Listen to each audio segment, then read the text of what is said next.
Welcome to The Explainer. Today, we're cracking open one of the most influential marketing books ever written, Positioning: The Battle for Your Mind. We're going to break down how brands fight for a tiny, precious piece of real estate, the space inside your head. So what's this number? Well, that's how much advertising the average American consumer gets hit with every single year. You are being bombarded with hundreds of dollars worth of messages, all screaming for your attention. And that leads us to this core dilemma. In a world this noisy, with thousands of messages flying at you every day, how does any brand, any product, or any idea actually get through? It's not about shouting louder anymore, it's about being smarter. Okay, so let's dive into this central problem. Your mind is constantly under assault. From TV ads and the words on your cereal box to that endless scroll on your phone, we're living in an age of just total information overload. To cope with this, your brain has developed a defense mechanism. It basically acts like a bouncer at a really exclusive club, rejecting almost everything that tries to get in. It only lets in what it already knows or what fits neatly with what it already believes. You know, the mind is kind of like a dripping sponge. It can only soak up new information by squeezing out what's already there. So if you can't just force your way into the mind with a sledgehammer of ads and information, you need a key. You need a smarter strategy. And that strategy is the core concept of this whole book: positioning. And this is the crucial point right here. This isn't about changing the physical product, not at all. It's about changing the perception of that product. Positioning is really the art of claiming a specific, valuable spot inside your audience's mind. And here you can see that critical shift in thinking. For decades, marketing was all about the product's reality. Hey, look at our better features, our new ingredient. But positioning just flips that completely on its head. It's all about the prospect's perception. Because in this battle, perception isn't just important, it is reality. So how do you claim that spot? Well, the easiest way, by far, is to just be the first one there. Think about it. You definitely know Charles Lindbergh was the first person to fly solo across the Atlantic. But can you name the second? Yeah, probably not. The first brand to occupy a position in the mind is incredibly hard to kick out. To deal with this explosion of products, our minds create these little mental ladders for every single category.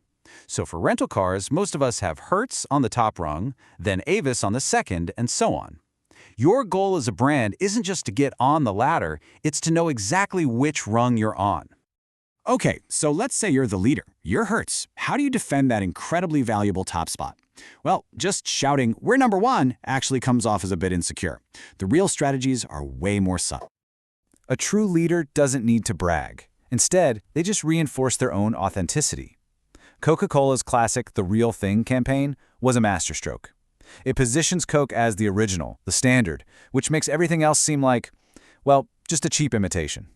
Smart leaders also play defense. They cover their bets by jumping on new technologies before they become a threat. And they use a multi-brand strategy. For instance, Procter & Gamble didn't try to make an ivory detergent. They launched a totally new brand, Tide, to own that new heavy-duty detergent position. But that's the view from the top of the ladder. What about everybody else? This is where positioning gets really creative. Because if you're the number 2, 3, or even 20 brand, just copying the leader is a guaranteed recipe for failure. So the strategy for a follower is to find an unoccupied position in the mind, what the French call a creneau or a hole. You have to look for that opening that everyone else has somehow missed.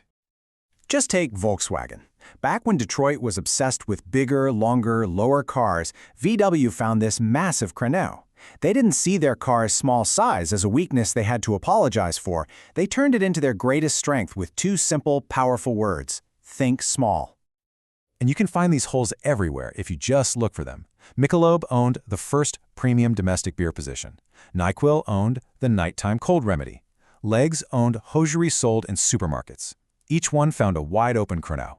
One of the most famous examples has to be 7-Up.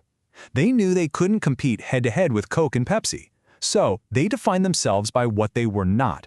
By positioning themselves as the uncola, they instantly became the clear default alternative to all the cola drinks. But what if the marketplace is so crowded that all the obvious holes are already taken? Well, then you have to get aggressive. You have to make a hole by force. This is called repositioning. It's a powerful and, honestly, often controversial strategy where you create space for yourself by fundamentally changing how people think about the brands that are already on their ladder. Tylenol, is the absolute textbook case for this. They became the #1 pain reliever, not by talking about their own benefits, but by repositioning aspirin, highlighting all of its negatives. They created a hole for themselves by making the leader look unsafe for a lot of people. And look at how simple this attack was. When Pringles launched their newfangled chips, Wise Potato Chips fought back by just reading the 2 ingredient lists side by side on TV. It instantly repositioned Pringles as this artificial, chemical-filled thing without ever even having to say it directly. Just brilliant. Okay, finally, none of these strategies work if you don't have the right hook to hang your position on in the consumer's mind. And that hook is the name. The name isn't just a label, it should be like phonetic shorthand for your whole position. Head & Shoulders tells you exactly what it does. Die Hard promises a long-lasting battery. A weak name won't stick, and a name that becomes too generic, like Light for beer, can actually lose its power when all the competitors jump in. So the next time you see an ad, don't just see the product, see the strategy. Ask yourself, are they defending the top rung? Are they trying to find a hole? Or are they trying to knock somebody else off their ladder? The battle for your mind is happening every single day, and now you have the playbook to see who's winning.